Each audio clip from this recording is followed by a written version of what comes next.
There was a point in time where there was a king and he reigned over his people.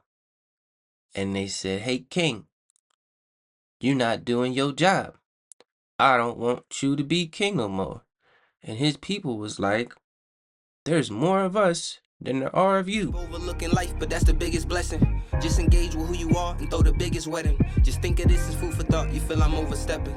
I got a good degree in knowledge if it's ever question. I'd rather see you shining than a Hey, hi, hello. Welcome to Chasing OK Life's Marathon, a podcast about anything and everything presented by LiveOK. LiveOK is centered around promoting mental health awareness. Visit Shop LiveOK, that's ShopLiveOK.com, where the proceeds go towards making a difference. Now let's get in. Everybody, welcome back to another episode of Chasing OK Life's Marathon. I know I've been on a break. Not really a break, I just took last week off, and I've been having some creative difficulty, just trying to figure out what I want to talk about. So this episode is going to be a little bit different, and episodes moving forward will be this format. I'm trying to make it a little bit more structured, a little bit more strategic, and come at y'all with some actual information, topics. Try to tell. I know I ramble a lot, but I'm gonna try to take away some of the ramble. So the format that we're going to be going with is we're going to try to get into some sports. We're going to get into a current event, and then we're going to get into a topic or two. And then if we have a guest, we'll move over to that guest. So you'll see me talking, and then we'll transition over to the guest. So the episodes may be longer. They're definitely going to be longer. If it's just me, then they'll be around the same time span. But excuse me, the episodes will be longer, but they'll be more informative, hopefully. I'm actually go by a script, not like I wrote down what I'm gonna say or something like that. Just like details, topics. I'm following a program. Script. I mean, it's the same thing. And already rambling. But that's what's going on moving forward. Last episode, I believe we hit that year mark. So yeah, I'm just gonna try to come at y'all with more topics. I know I've said sports, and sports get updated every day, every week. So I'm just gonna hit like a hard hitting topic or something I care about. And maybe you care about it too. So let's get into it with sports. So recently, I think it was this past weekend, Dodgers won the World Series. Congratulations to the Dodgers. I'm not going to go into anything particular about the Dodgers. I just want to touch on that I haven't watched a baseball game nor World Series since the '08 Phillies won. And I only watched that World Series because my social studies teacher said if the Phillies won, we didn't have to do homework for like a week or something like that. So I was watching. I was like, come on, Phillies, y'all got to win so I don't got to do this homework. The reason why I haven't watched the World Series or baseball in so long is the same reason I haven't watched hockey or cricket or any of those type sports because I think watching it on TV is boring. I've heard and I've kind of experienced going in person. There's so much better. There's so much, like you're immersed in the atmosphere. So I gotta actually attend some baseball games and hockey games. I'm out here in Dallas, so um go see the Rangers play. It's not too far away, and go see the Stars play. I got friends that love hockey, so maybe we'll go together and they'll teach me about the the in and outs of hockey. And soccer. Soccer is also one of those. I haven't can't watch it on TV. I think I watched maybe a glimpse of it when was it Messi came to Miami, and I think I watched like a glimpse of that. But yeah, I can't watch those sports on TV because I don't know, maybe it's I don't know too much about it, that I'll be interested in it, but I also think it's an upbringing thing.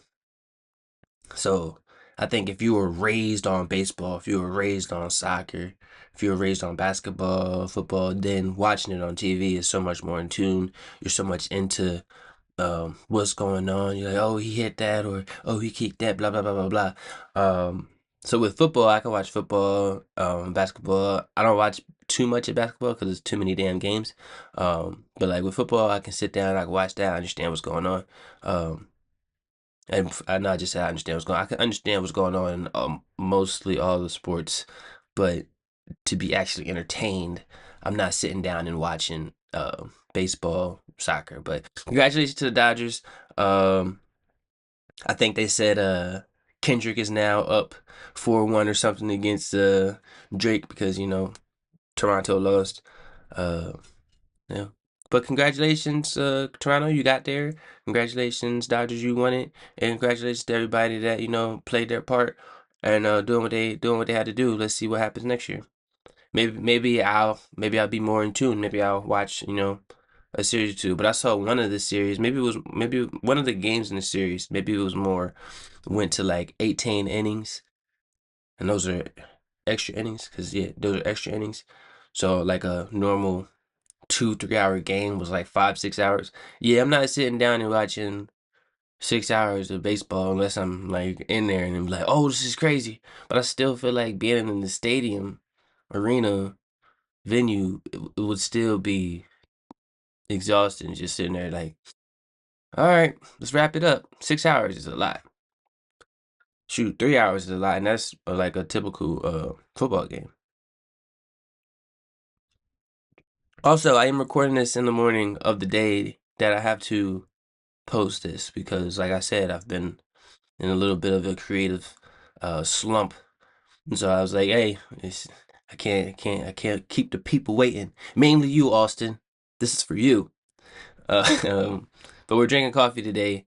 Uh, actually haven't had any like alcohol like that.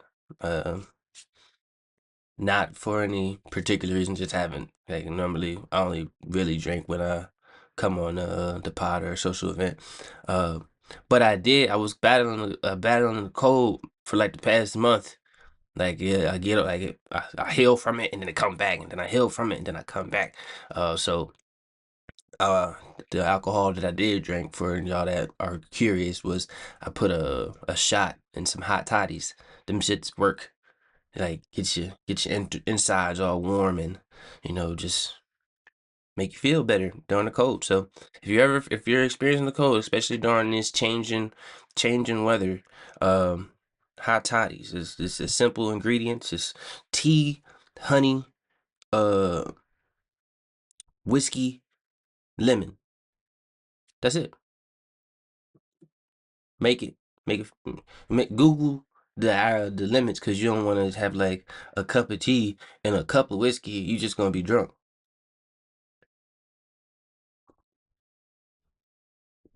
But I digress from that, from the baseball aspect.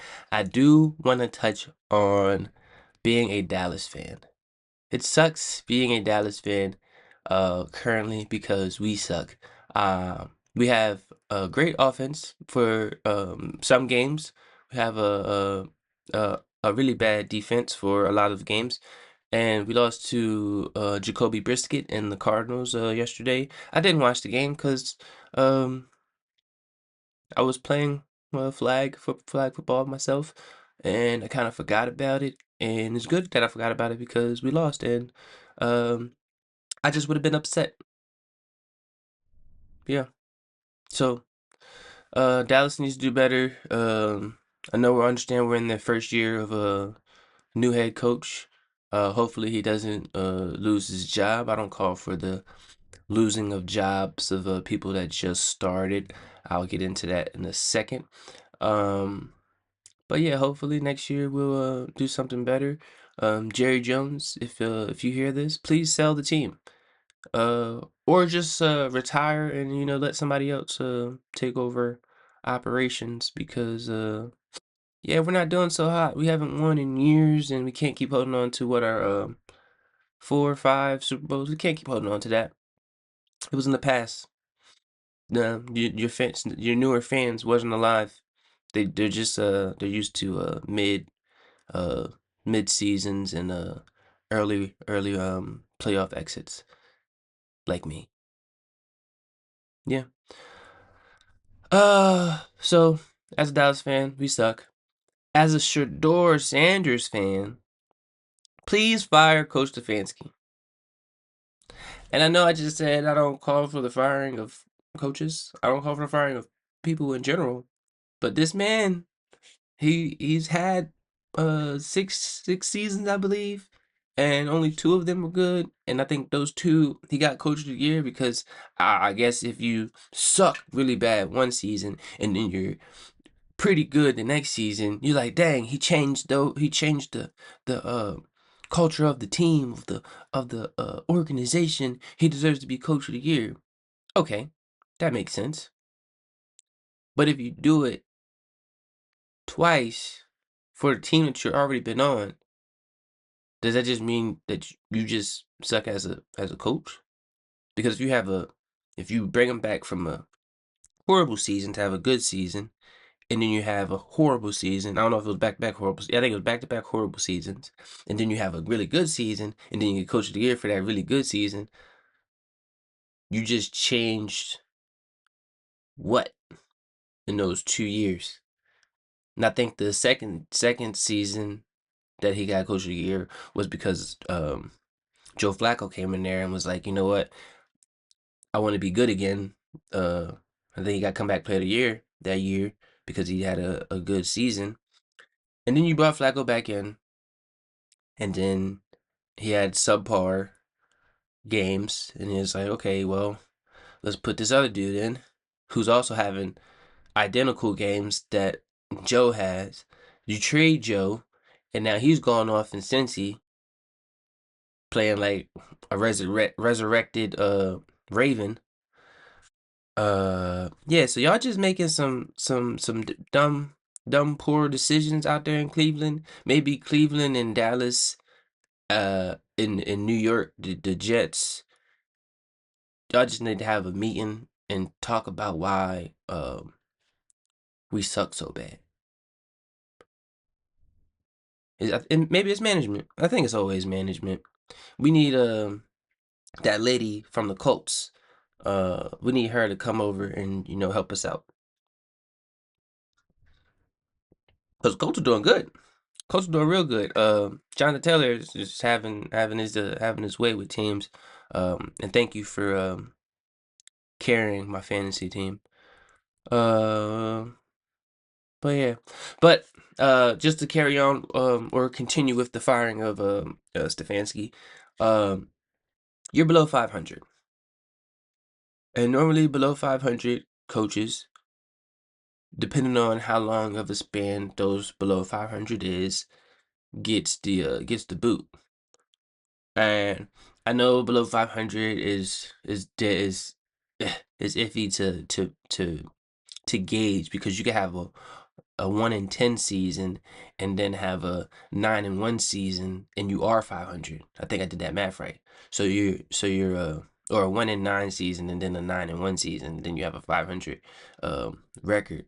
So you obviously did better, so you're at 500. You just got to continue having more winning seasons than you do losing for you to remain above 500. And this coach does not have more winning seasons than he does losing, that I checked.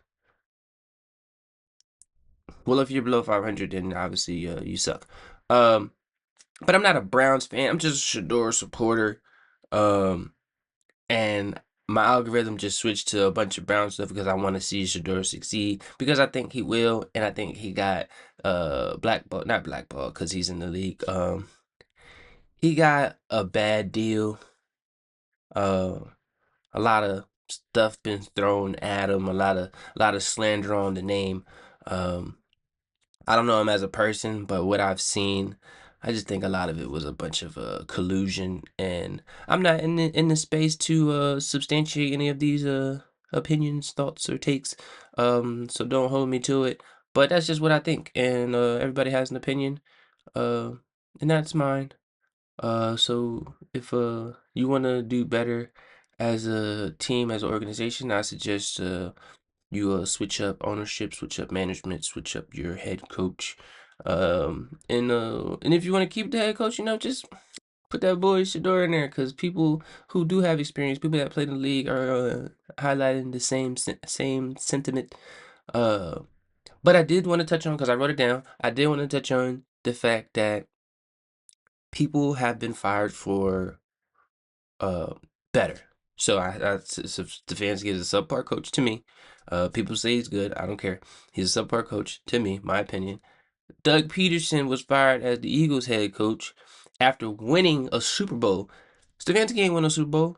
They gave Peterson, I think, 4 seasons, and he had Super Bowl and then 3 mid seasons.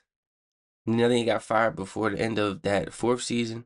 I mean, but he was serious. I mean, the production was there at first.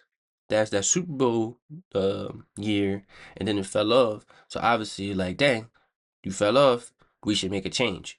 So Eagles ownership, leadership, management, they was like, dang, he was really good at this one point, but now he's not. We should move on. Y'all should do the same in Cleveland. Y'all should do the same in Dallas, but instead of the coach, because I don't think he's proven himself yet, or he deserves to be fired yet. Do it with the owner. My fantasy team name is Trade Jerry, because if we could trade owners and managers, he should be the first to go, and we probably wouldn't get that much value from him because he's been horrible. How do you get rid of Micah and then try to get a Max Crosby or a Miles Garrett? You already had it. You just didn't pay them.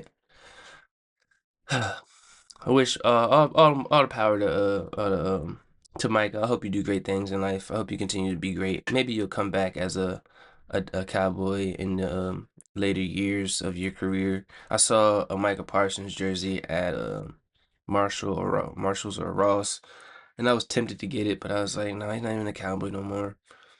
But I could get it and then just stow it away and just hope and pray that you come back.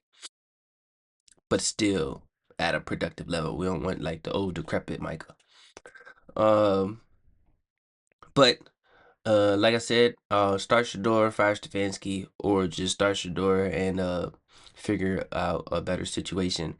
I did want to stay in the Sanders era because the Colorado Buffaloes aren't doing the greatest, and I don't know if it's coaching on either the head coach, Coach Prime's side.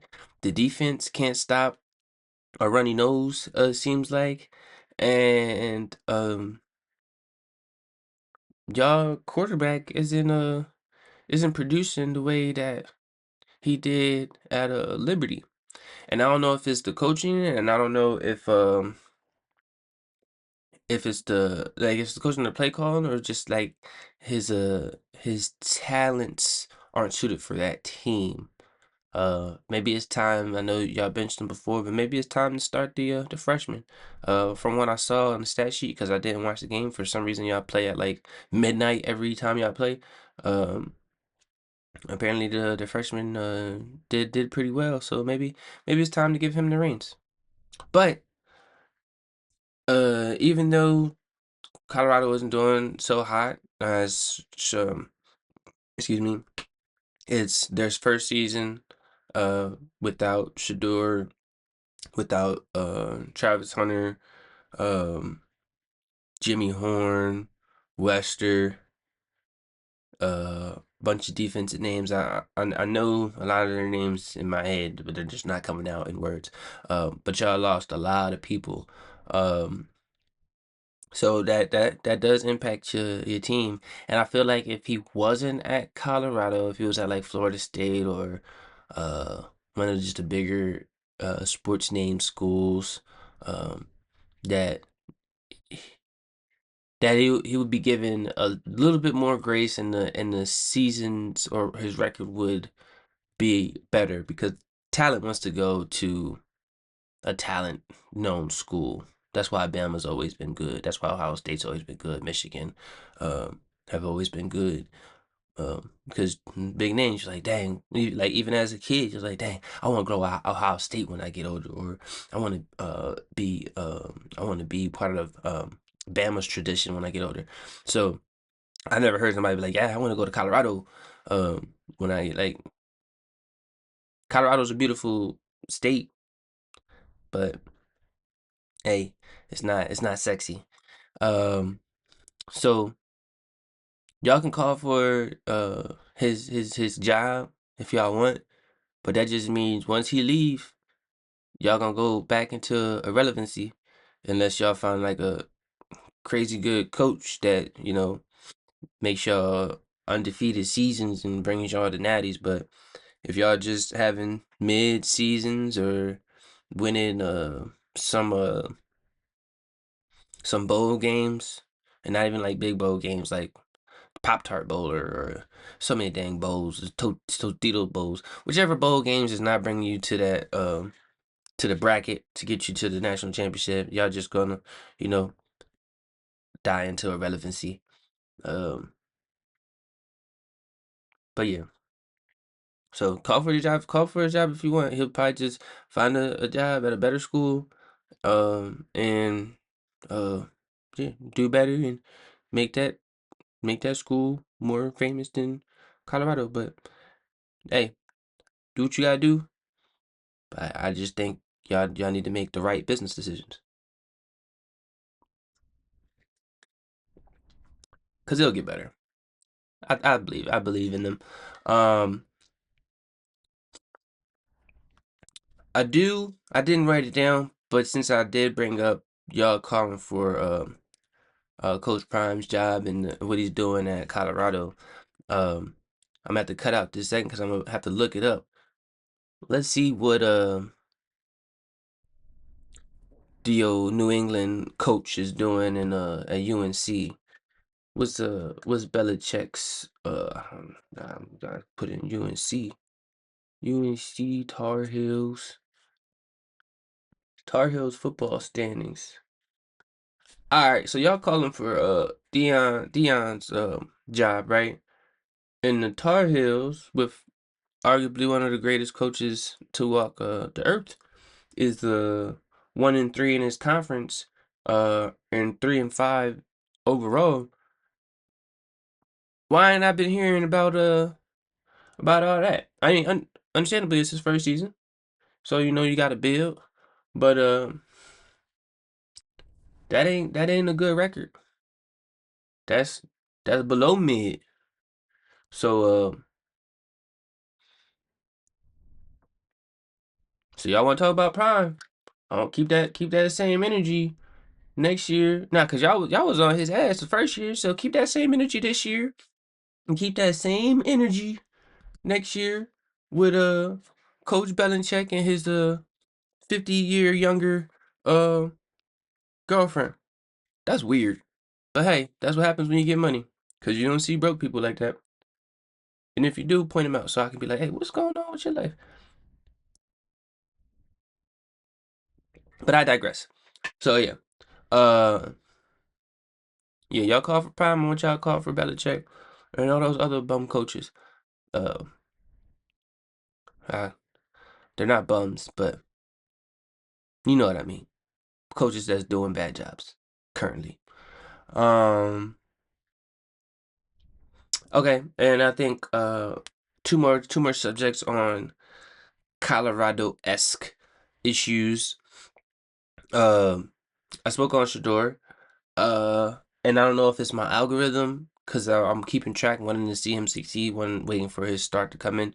Um, Cam Ward, number one overall pick, Tennessee Titans. Is it Chaw or is it him? Because Will Levis wasn't it. It don't seem like Cam Ward's it. Y'all fired y'all coach. I had Cam as one of my fantasy QBs, and he wasn't. I traded him away for a defensive back because he was not producing at all. Uh, so I don't know if it's just him needing to adjust fully to the pace or the game, or y'all need to change y'all offensive coordination to fit his style, because I feel most of the time it's not the quarterback, it's the coaching. because you see what happened with Baker. Um, you see what happened with a lot of quarterbacks for the most part. If they have uh if they don't succeed that well in one organization and then succeed in the next, that just means that previous organization wasn't putting their quarterback in a position to be where he is now or what he could have been. Um, Joe Flacco. Maybe it's just the Browns. Um, but yeah, Titans so far, y'all are not doing that great. Y'all probably should have just kept Mariota, because everybody else hasn't been the answer. I'm not saying he was the answer, but um, yeah, Cam Ward as number one over one pick. Uh, I feel like I don't hear much about him. In the news, in sports news, and podcasts. Um, I feel like if you're the number one pick, then you should be producing at a higher clip. And yeah, I feel like if I feel like y'all need to put that boy in the news. Talk about him like y'all talk about Shador, like y'all talk about Prime, like y'all should be talking about Belichick. But maybe it's just my algorithm. I know I don't see everything that y'all see. I know if I was a um Panthers fan, I would be seeing more Panthers things. But that's just me. That's my take. And lastly, to end off my sports segment because I feel like it went a little long. Um, I hope Travis Hunter gets better because he was finally hitting his stride. I think he's going to be a uh, great player in the league, especially if he's utilized to his potential, uh, utilized to his skill set. Like I said with the quarterbacks, it's not really the player, it's the coaching. If y'all not using the player to the best of their ability, then why is he there? I feel like that goes in that plays in a lot of sports because they're not bums when they get to where they are. So you just gotta find a way to use the skill set they had to get to where they are.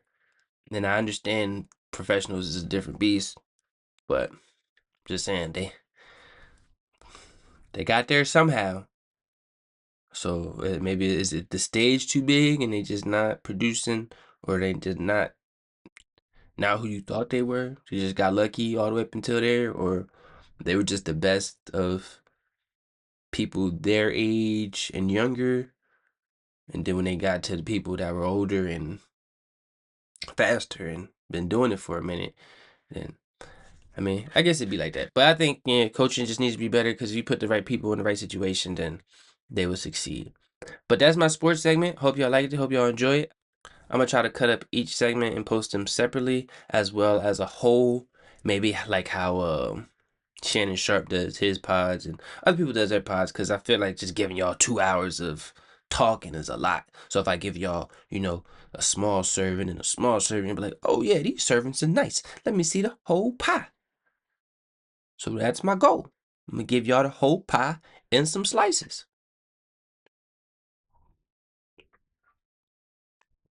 All right, and let's talk about the current event. Because currently in the world, not in the world, currently in America, it's going to shit. Why is it going to shit? Because the government shut down. Why is the government shut down? Because we got some bozos running it. But I'm not gonna speak too much because I try to stay away from politics. But if politics is controlling the world around me and the people around me, then I gotta speak on it. So without getting into too much detail, um, I think that the world we live in, the America that we currently live in, especially for the year of 2025, um, shows you how little politicians care about the people, especially the orange man. Those people, and I'm not picking sides, Democrat, Republican, I don't care who you are, politicians, for the most part, that I've seen, if you're not fighting for your people, and some of y'all do, if y'all not fighting for your people, why are you in that position? Because right now, y'all not fighting for the people. If a lot of people are out on the street, if a lot of people are going hungry, if a lot of people can't afford healthcare, but y'all got Orange Man out here throwing millions and millions of dollars at unnecessary renovations, unnecessary golf trips, then obviously they not in the position that they need to be. And to my knowledge, the president gets what, $400,000 a year, and normally they send that money to a charity or something. But if you get into that position and you get more richer than what you already was, you not you're not in that position for the right reason. Obviously, everybody wants to make their money, but if you're making too much money that people need to talk about it, then there's a problem. But like, I don't have all the details. Like, I know some of it, but I don't have like all the details. I'm gonna throw fact after fact after fact at y'all, or opinion. Um, but as my opinion, this shit ain't working. It's not right, and there needs to be a change. And one of my notes is that morality seems to die in politics. And I think your morals go away for either trying to get a political gain to try to get to a higher position, for you to be more in power, because I guess you're just power hungry. Because if you're not doing what you should be doing in the position you're currently in, so you want a higher position to continue not doing what you're supposed to be doing in that position, to maybe get to the presidency, to continue not doing what you're supposed to be doing or what you promised you were going to be doing. So if you just if your morals go away for political gain, at what point do you be like, dang, why am I doing this? Because no, I don't. Maybe you just not. Maybe there's no moment of realization for politicians. Maybe you gotta be on your deathbed and be like, dang, like like the Orange Man. Dang, am I going to get into heaven? Did I do things right? I don't think so. Because when the rapture was going to be happening, I was having a conversation with my friend. I was like, "Hey, if we get raptured and I see any politician going up, I feel like I'm part of the wrong group, because I don't want to be part of that group. If it's a bunch of suit and tie people start going up, I'm in the wrong group. I'm not saying I'm the best human on earth, but if I'm with that group, no, I'm in the wrong group.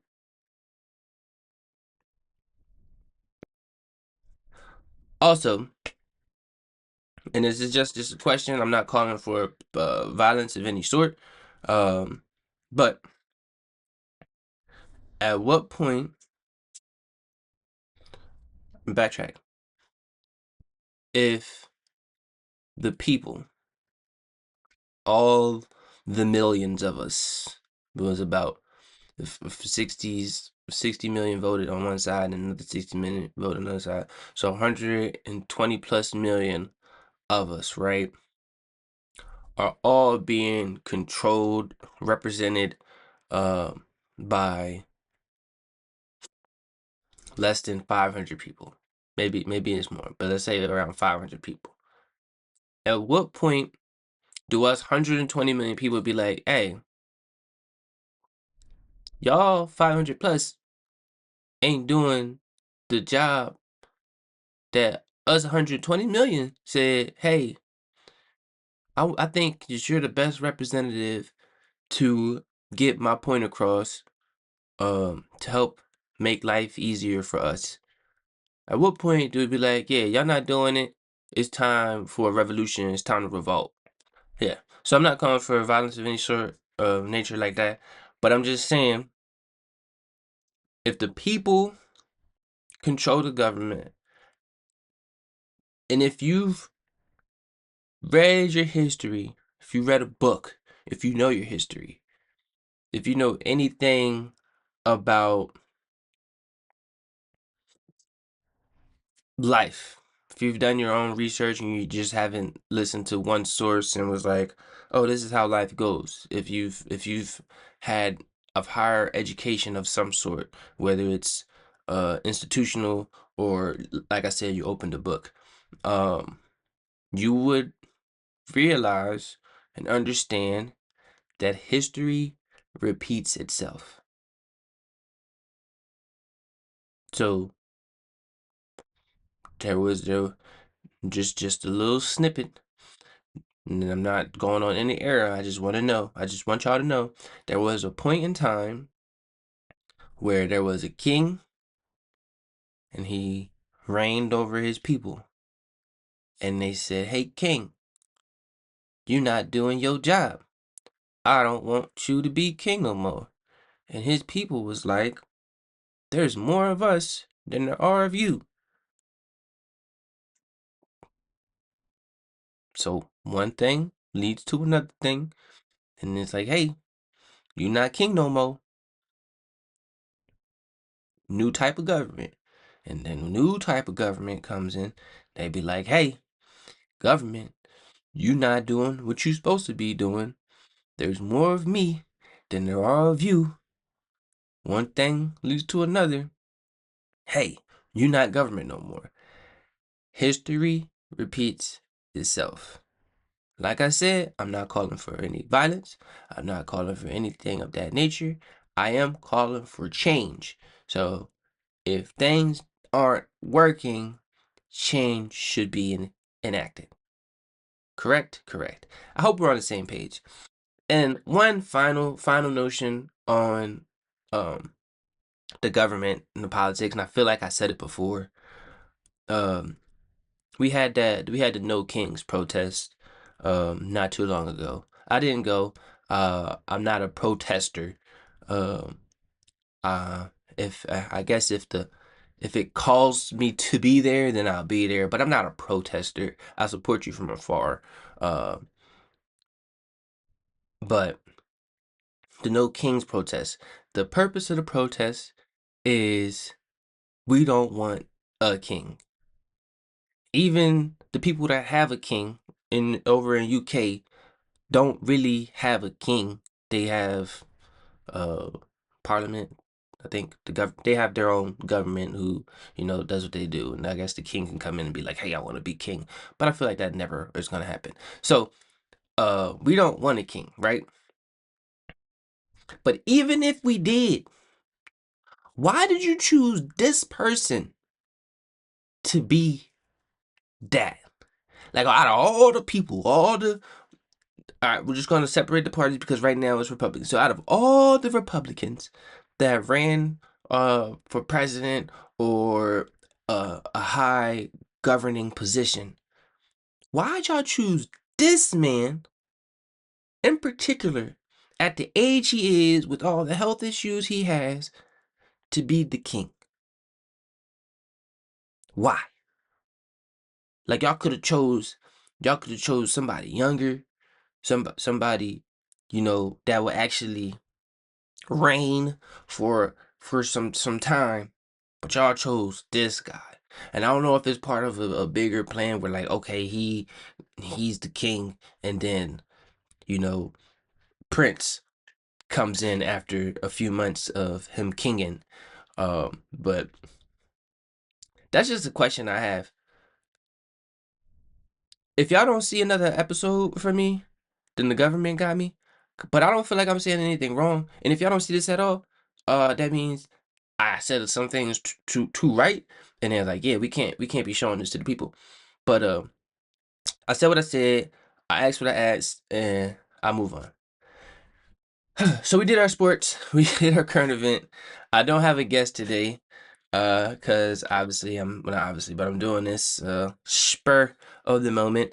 Um, and I do not think that this will be out by 12. It's a possibility because I didn't ramble too much and there's not too much to cut out.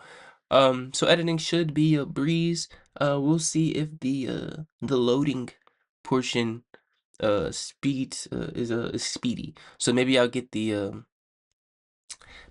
pod voice out, but the pod video might take a little bit longer. Uh But me talking about it isn't helping the fact. So let's move on to our topic of the day. and I have to scroll so I can see more of what I wrote. So our topic of the day, and it's our only topic of the day, and then I shall leave y'all to wait until around Thanksgiving-ish for the next episode, which we will have a guest. I don't know exactly who. I have a list of guests that I want to get on. I have some really hard-hitting guests that I want to get on. But I'll have to figure. I'm just trying to figure out the framework of the guests. Some guests are easy, you just, oh, that was your life. Let's talk about these things. And some guests are hard that you just don't know too much about, that you just need to know some more before you just bring them on and just start talking about nonsense. Also, I don't know if I'm gonna wait until June, but I really want to do a fathers roundtable. There's a lot of new fathers around me. I'm not planning on having a kid anytime soon. No one to have one with. But there's a lot of new fathers around me of all races. Um, and I want to get their input on how they're raising their kids, how having a kid has affected them.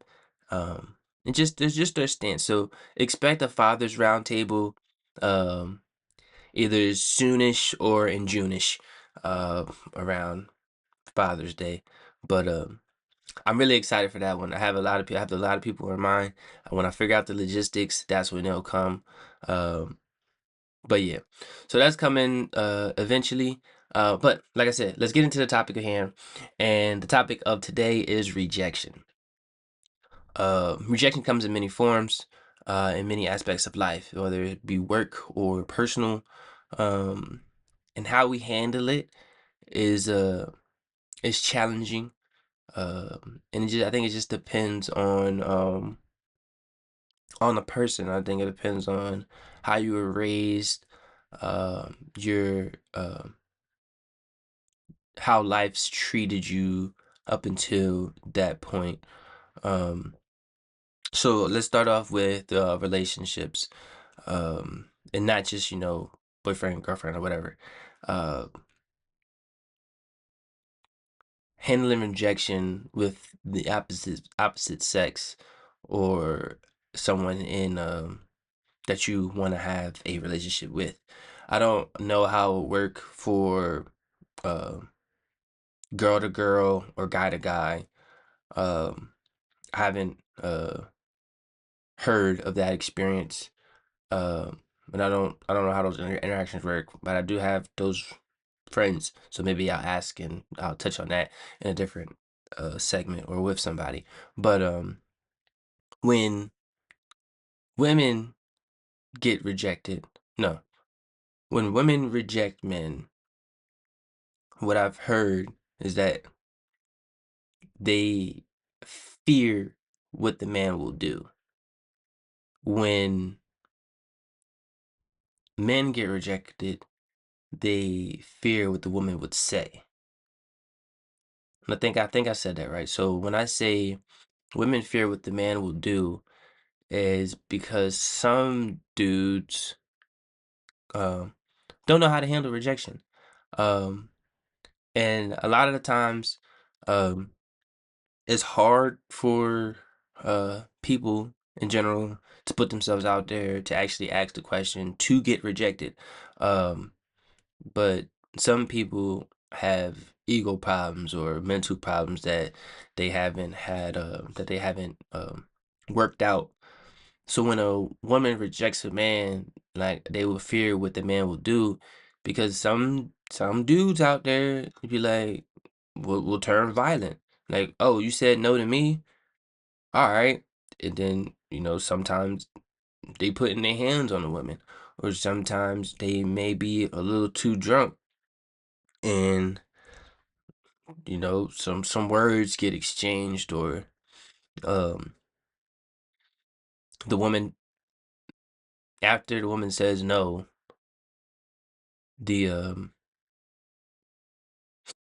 the atmosphere change, the attitude changes. If they're by themselves, then they're like, dang, I don't have anybody around me to witness this exchange of words, or this it's just an altercation that shouldn't happen. If I go up to somebody and say, hey, blah blah blah, and they be like, not interested, I like, all right, bet. I walk the other way. And then my friends be like, hey, what happened, man? Hey, she not interested. No means no.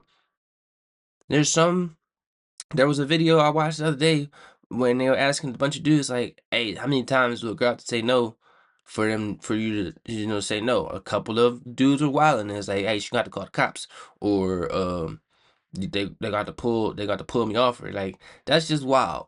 And I hope those people were joking, but the normal people was like, "Hey, no means no, walk away." Some people said two, and I kind of understand the two. Um, Depends, because if the no is like a flirtatious no, you have to experience it to understand what I'm saying. If it's like a flirtatious no, and then you be like, man, come on, like blah blah blah, and then there's like another no after that, then you walk away. But if it's like a flirtatious no, and then somewhat wiggle your way, say some better words, and then she keep talking to you, then it's a different story. But if it's like a direct no, not interested, walk away, because hey, she said no. No means no. But if it's a no in like a excuse me, if it's a no in a more intimate setting, then no, the first no means no. And if you walk away or you separate after that first no, and she was like, "Oh, I'm just playing," then it's a different story. But if you in that intimate setting and the no comes up, hey, you need to back off, because you might be getting arrested if you don't. So no means no in that setting. And if you get rejected as a man, if a woman rejects you, just take it, learn from your approach maybe, and move on with your life. There's more women than there are men in the world, so that one woman shouldn't be the reason you flip out, or uh you go outside your nature. If your nature is violent, then maybe you're not going outside your nature, but you shouldn't let the words of no uh dictate your reaction to dictate you shouldn't let the words you know bring up a negative reaction. No means no. Live your life, keep going, because somebody will say yes eventually, and that yes may be the best yes you ever had, and all those no's just led up to the best yes. Like those losses turn into lessons, turn into successes. So hey, just take those no's with a grain of salt and move on. As for the guys getting the vice versa, women fear the reaction uh or what the guy would do. So past that, men fearing what the lady would say. The worst advice you ever heard is the worst they can say is no, because there be some brutal females out here. Uh, and no, and like, if you approach somebody and they just laugh, that's hurt. Ain't I don't think it happened to me, but I feel like it would be painful. I know when I say I don't think it happened to me, I don't approach people a lot, and I don't approach you unless I know you. Um, and it was very rare. It's either I gotta be, a little inebriated to approach a random, but I don't approach people I don't know. So I don't think I've ever been, chuckled at when I approach somebody. But a laugh in the face is that's a that should hurt, or a no, you blase blah. That's also worse than no. So without going too far into it, ladies, if you're not interested, just say I'm not interested, or no. You don't gotta say, you don't gotta laugh, you don't gotta you don't gotta do extra stuff. Because if extra leads to extra, that that the interaction doesn't need to be more than what it was or what it is. So, guys, handle your rejection better. Ladies, I mean, y'all get rejected too. So, handle y'all rejections better, but also reject better. And then life will go on and everything will be easy, copacetic, and, you know, life will be great. Also, side note, kind of off topic, not off topic at the same time. Choose y'all people correctly. And I know it's hard because not everybody shows you who they are. But in the first interaction, and I've spoken before, I believe what people show me. So if you're cool for the first interaction, then I believe that you're a cool person. But if you once you show me your true colors, I don't know if you lash out at me or if you call me out my name, if you get a little too inebriated and some words get exchanged, then I'm gonna believe that person. If we have years of history, then I'll be like, all right, well, it's a one-off stance. But if it's fairly new and you show me who you are, then that's it. That's the end of that friendship, relationship, whatever you want to call it. But ladies, if if you're with a dude, an individual, I don't care, maybe it's a woman. If you're with an individual and they show you who they are and that person or that moment they lay a hand on you, walk away. Ain't no ifs, ands, or buts about it. Uh, if somebody that you love puts a hand on you, walk away.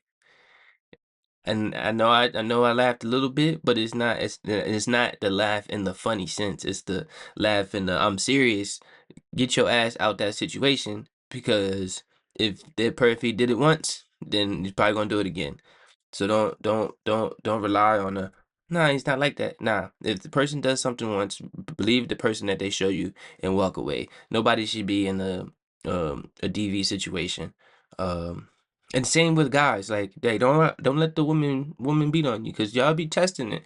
Um you put your hand on a dude and not expect a reaction. Not everybody has good self-control because some people were told, hey, if you get hit, you hit back. So I'm just saying, if you're in a situation where DV is becoming an issue, then y'all need to get out that situation.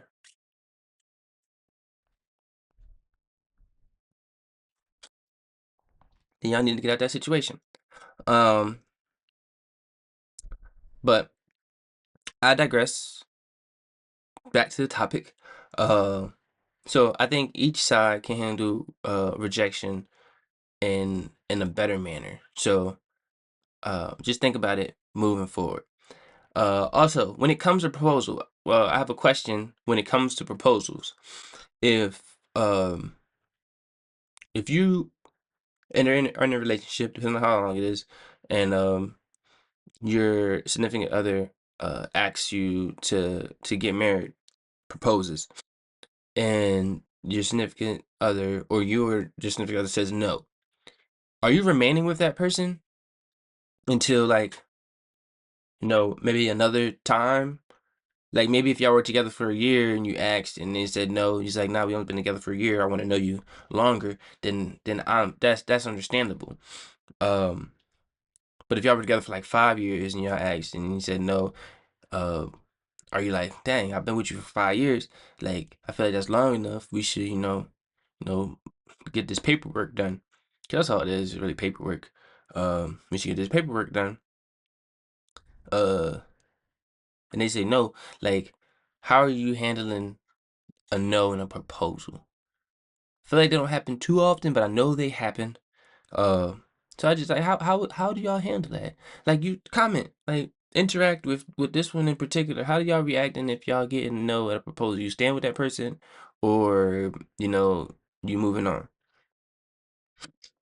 It's just that's I'm leaving it at that. That's just a question. And other forms of rejection, just in life in general, um, you can get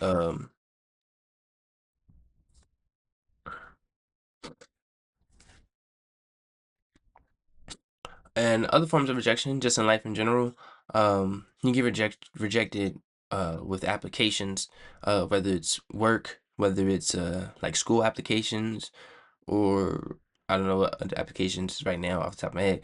But like how y'all handling those rejections? Sometimes they are unnecessary. Like I spoke before, if I apply somewhere and we haven't had a physical conversation, then I don't need to be rejected. It just messes with your moral. Uh, but if you're applying to 8 schools and 7 of them be like, nah, we don't want you at that school, but one of them does, like, are you griping on those 7? And you're like, dang, I got this one. Like, I'm proud of myself. Um, so I just I'm not gonna ramble too much because that's pretty much all I really have. I wanted to talk about the relationships, and I just wanted to ask questions like, how are y'all handling rejection? So I just wanted to ask, how are y'all handling rejection, and what is the reasoning behind your reaction? Some of y'all need to go to therapy to understand the reasoning, but like if if you keep getting told no, maybe you're just approaching it differently, or yeah, maybe you're just approaching it differently. Maybe you need to change your approach. Maybe some things in your life need to change. Or maybe for the religious people, maybe God has a better plan for you. Um and you're just getting all of these no's to set you up for the right yes. And like I said, in relationships, maybe you're just getting a bunch of no's for the right person. So I just think we should approach life more optimistically. I know there's a lot of pessimists in life. I think we should probably approach life more optimistically. Um, Jobs, I said it before, I'll say it again. Stop sending rejections because they all are copy and pasted and they all say the same thing and they all don't mean shit. Um, but if we had a conversation and you say no to me, then I can at least reach out and be like, hey, so what could I have done better? Or thank you for keeping me in the running, and hopefully, another opportunity will arise. In those aspects, you can be more approachable and business minded and strategic with your responses. But I just to surmise everything I just said, handle rejection better, be prepared for what life throws at you, and don't don't harp on the negative because there's always something positive around the corner, even if you have to take a million turns for that positive corner to be around. Um, everything works out eventually, hopefully. Um, but that's just the optimist side of me. So if you learned anything from today, sub, like, share, follow, do all the great things. I'll see y'all in 2 weeks, maybe earlier, maybe not. Those shorts and snippets will be coming out. It's all a mindset thing. So when I get in a good mindset, y'all will get a lot more of me. So hopefully y'all are in a better mindset. Y'all are doing more productive things than me. Y'all doing great things. Keep doing great things. Be great. I'll see y'all when I see you. Love. Thanks for listening to the Ramblings of a Madman. If you want to come on and have a conversation, feel free to message me at the email in the bio. I'll get back to you as soon as I can. Life is about choices. It would be great if you choose to like, share, and subscribe. Stay safe and be great. Ain't perfect, but ain't no complaining. I know my shit is different, I just can't explain it. Food for thought.